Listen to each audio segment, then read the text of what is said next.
Kawan-kawan para pejuang tes CPNS dan P3K tahun 2021, selamat berjumpa kembali dengan channel YouTube Rahmat Heldi HS.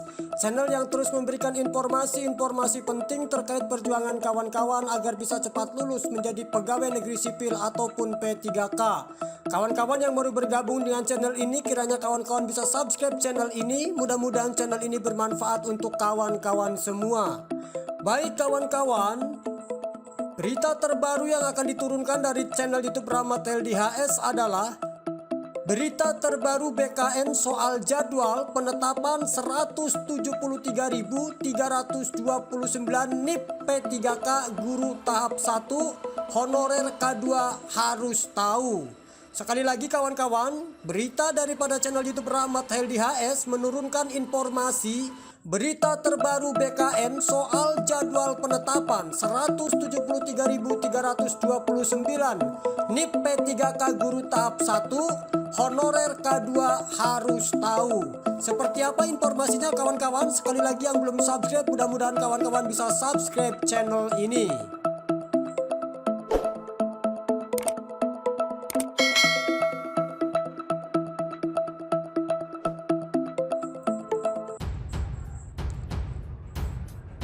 Minggu 10 Oktober 2021. Dikutip dari cpnn.com, Jakarta, Badan Kepegawaian Negara BKN mempercepat proses penetapan NIP P3K guru tahap 1. Tercatat 173.329 peserta dinyatakan lulus seleksi kompetensi tahap 1 pada 8 Oktober 2021. PLT Kepala BKN Bima Haria Wibisana mengungkapkan pihaknya tidak akan memperlambat proses penetapan NIP P3K. Begitu diusulkan pejabat pembina kepegawaian PPK, BKN segera memprosesnya. Prinsip kami lebih cepat lebih baik, kata Bima kepada cpnn.com Minggu 10 Oktober. Ditanya apakah bisa tahun ini, Bima menegaskan dikembalikan ke instansinya. Bisa tidak mengajukan kelengkapan administrasi dalam beberapa bulan ini. Mengingat setiap Pemda harus membuat perjanjian kerja dulu sebagai dasar NIP P3K. Kalau dari BKN sih kapan saja, sejauh dokumen lengkap dikirim ke BKN secara digital, termasuk dokumen perjanjian kerja. Kalau itu belum ada, akan diberikan tanda BTL atau butuh tindak lanjut, paparnya. Sesuai pengalaman pada proses penetapan NIP P3K 2019, lanjut Bima, terkendalanya di Pemda. Instansi daerahnya terlambat mengirim dokumen sehingga mempengaruhi kecepatan BKN menetapkan NIP P3K. Melihat kondisi tersebut, Bima memperkirakan penetapan NIP P3K dimulai pada 2022. Jadwal ini akan lebih cepat bila Pemda bergerak cepat juga. Jadi, sesuai PP Manajemen P3K, BKN itu akan memproses nomor induk P3K atas usulan PPK. Kalau instansinya tidak mengajukan, BKN tidak menindaklanjutinya, tegasnya. Meski begitu, Bima menyampaikan pihaknya tidak lantas lepas tangan. BKN akan menyerahkan hasil kelulusan P3K guru tahap 1 ke instansi masing-masing untuk kemudian diusulkan NIP P3K.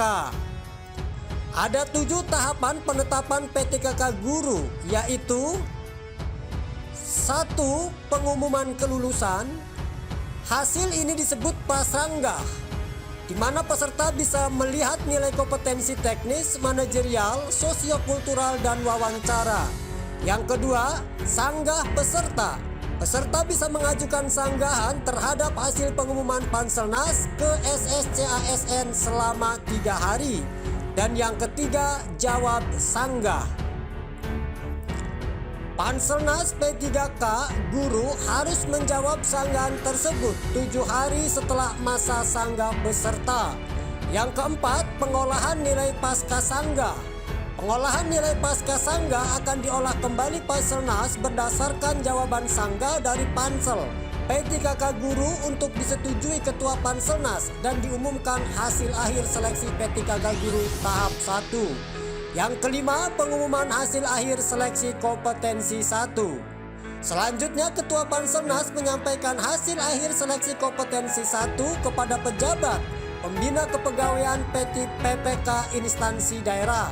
Yang keenam, pengusulan penetapan nomor induk P3K. Hasil akhir seleksi kompetensi 1 yang diserahkan Panselnas kepada P3K instansi daerah untuk diusulkan penetapan. NIP P3K Guru 2021. Dan yang ketujuh, penetapan nomor induk P3K.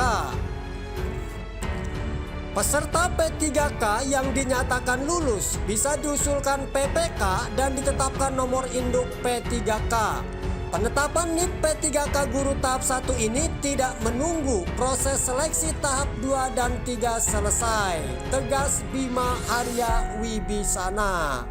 Kawan-kawan para pejuang tes CPNS dan P3K tahun 2021, selamat bagi kawan-kawan yang sudah lulus.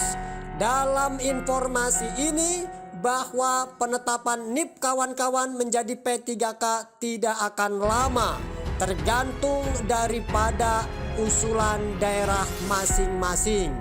Sekali lagi jangan lupa like, komen, dan subscribe channel ini. Ikuti terus channel YouTube Rahmat Heldi HS. Mohon maaf dan kita ketemu lagi dalam pembahasan-pembahasan selanjutnya. Terima kasih.